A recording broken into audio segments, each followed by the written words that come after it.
Alors, bonjour la famille, bonjour à tous, bonjour à toutes. Je salue les dirigeants de l'AES, je salue tous les frères du Burkina Faso. Soyez salués depuis votre position. Alors, les frères, j'ai vu une vidéo d'un frère guinéen, voilà son visage qui est là. Voilà le frère guinéen. Il a fait une vidéo dans laquelle ce frère s'adressait à ce maudit-là, Camille Makosso là, à ce maudit de Camille Makosso. Dans la vidéo, il y a beaucoup de choses qu'il reproche à Camille Makosso. Parce que ce frère, celui-là même là qui, quand Camille Makosso va en Guinée, ce sont eux qui s'occupent, n'est-ce pas, de son hébergement, de, voilà, s'il a des rencontres, des événements là-bas, c'est eux qui s'occupent de tout au niveau de la Guinée. Mais quand il a vu les sorties de ce fou-là, de ce monstre-là, de cette misère morale de Camille Makosso là, il lui a fait une vidéo pour dire que désormais, il se lave les mains dans les pratiques de ce dernier-là, de ce monsieur-là. C'est ce que nous on vous dit toujours, chers frères africains. C'est ce qu'on vous dit toujours. Très longtemps, nous avons rêvé d'une Afrique libre, souveraine, des dirigeants africains qui peuvent véritablement gérer nos ressources pour le bonheur de nos peuples. Ce que les IB là font dans les dirigeants de l'AES, de manière grosso modo, font dans l'AES là, avec ce que nous voyons là. Mais s'ils n'ont pas maintenu leur richesse pour leur peuple là, ils vont enlever l'argent là où? Ils vont enlever l'argent où? Aller prendre l'argent au FMI, prendre des crédits avec les banques mondiales. Parce que les Africains doivent comprendre que aujourd'hui, la révolution qui se passe dans l'AES là, cette révolution-là n'est dirigée contre personne.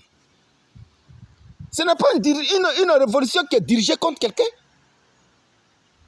Cette révolution n'est dirigée non seulement contre les Africains, et aussi contre les Occidentaux.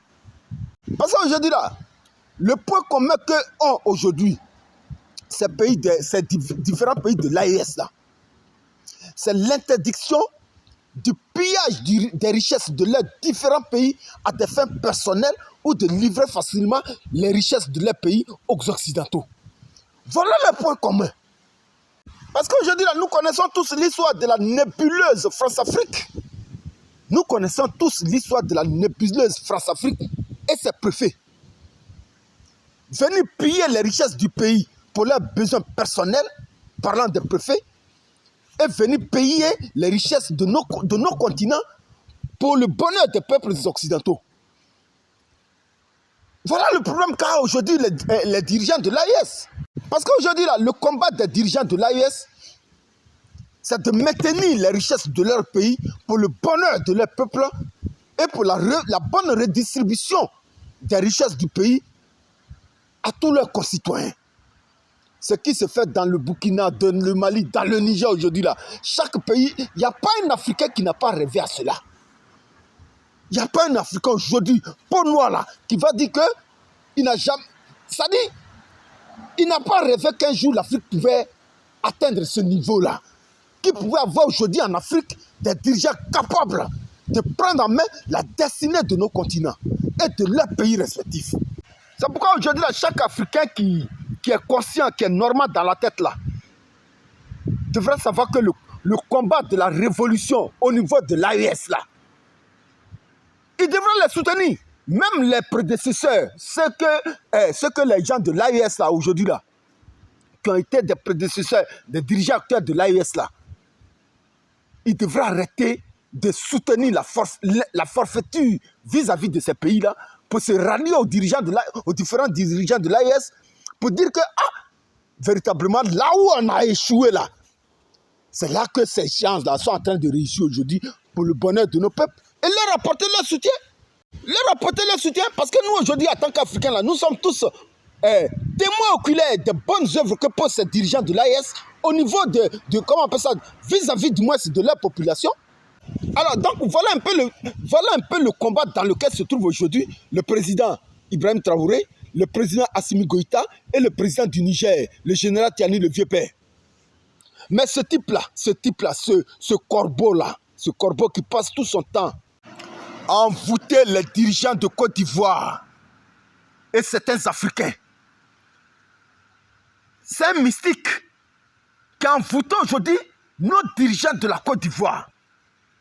Au point que quelqu'un qui passe tout son temps à citer des dirigeants des autres pays, à les rabaisser, à les minimiser. Ça dit, les institutions ivoiriennes le regardent. Quelqu'un qui passe tout son temps à insulter des opposants ivoiriens. Le président ivoirien même là, le président Laurent Gbagbo même là est devenu son coco baka. Quelqu'un qui passe tout son temps à féliciter des terroristes parce qu'ils tuent des Burkinabés, parce qu'ils tuent des Maliens, parce qu'ils tuent des Nigériens.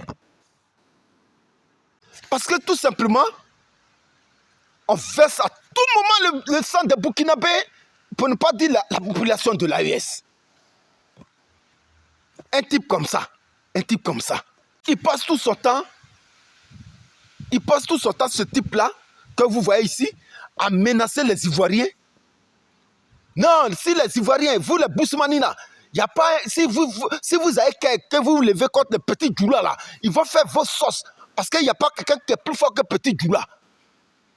Ça, ce sont ses propos. Si l'AES a fait erreur pour attaquer l'armée ivoirienne, on va les tuer tous, on va les écraser. Ça, ce sont ses propos, ce type-là. Ça dit ce que les dirigeants ivoiriens n'ont jamais dit. Hein. Lui, il s'en va négocier guerre pour la Côte d'Ivoire dans ces pays de l'AES. C'est le nom dit qui est dedans. À chaque fois qu'il va ouvrir un live, c'est lui qui passe tout son temps à insulter les femmes. Ça dit tout ce qui sort de sa bouche là. Ça n'a rien à voir avec ce qu'il présente aujourd'hui aux yeux du monde comme un homme de Dieu. Ça n'a rien à voir du tout, du tout. Et un jour dans son live, il y a une internaute qui est rentrée dans son live pour lui reprocher certaines choses. Mais voyez un peu la réponse froide qu'il a donnée à cette dame-là. Parce que la dame lui a dit que ce que tu fais là, est-ce que tu sais que tu te mets en danger? Il dit, moi, Makosso, on ne peut rien me faire. Parce que c'est nous qui sommes au pouvoir. Comme si ce sont les dirigeants ivoiriens qui lui demandaient de dire ce qu'il a envie de dire. Moi, Makosso, on ne peut rien me faire parce que c'est nous qui sommes au pouvoir. Ah! Parce que c'est quelqu'un, il s'en fout. Aujourd'hui, là, en Côte d'Ivoire, il vit seul. Toutes ses affaires sont en Europe. Alors, la seule chose qu'il cherche, même si le pays brûle là, aujourd'hui là, c'est vers chez vous, vers vous, il va fuir. Vous les Guinéens, vous les Camerounais, vous les Sénégalais. Quand il parle, il utilise l'image de votre dirigeant pour se faire, comment on appelle ça, pour leur lancer des éloges là. C'est parce qu'il sait que quand il va mettre le feu en Côte d'Ivoire, c'est vers vous, il va fuir. Alors les frères, moi j'ai vu ta vidéo dans laquelle tu t'es désengagé. Comment on appelle ça? Des actions de ce type-là. Parce que d'après toi, c'est toi qui faisais tout pour que le gars puisse venir en Guinée pour ses croisades. Je ne sais pas ce qu'il organise en Guinée là-bas. Mais je pense il fallait pousser un peu plus loin. Tu n'as pas été trop courageux vis-à-vis de ce salaud-là, vis-à-vis de ce meurtrier-là. Nous, on vous dit, frères africains, la seule chose qu'il nous faut aujourd'hui là, c'est la solidarité entre nous les peuples. Il faut interdire ce type-là dans vos pays. Ce Makosso-là, il faut l'interdire en Guinée, il faut l'interdire dans n'importe quel pays africain. Alors quand nous demandons à la solidarité entre nous les peuples africains, il y a beaucoup qui voient ça en autre chose. Parce qu'un tel type-là, il ne peut pas venir vouloir le feu. Il va pas vouloir que la Côte d'Ivoire brûle. Et puis demain, là, il va venir se réfugier en Guinée. Il va venir se réfugier chez vous en Guinée, ou bien au Mali, au Sénégal, ou bien au Cameroun. vous devrez prendre les dispositions. Si vous pensez que véritablement ces propos-là ne sont pas de bons propos, il faut l'interdire dans vos pays respectifs. C'est ça qui est la vérité.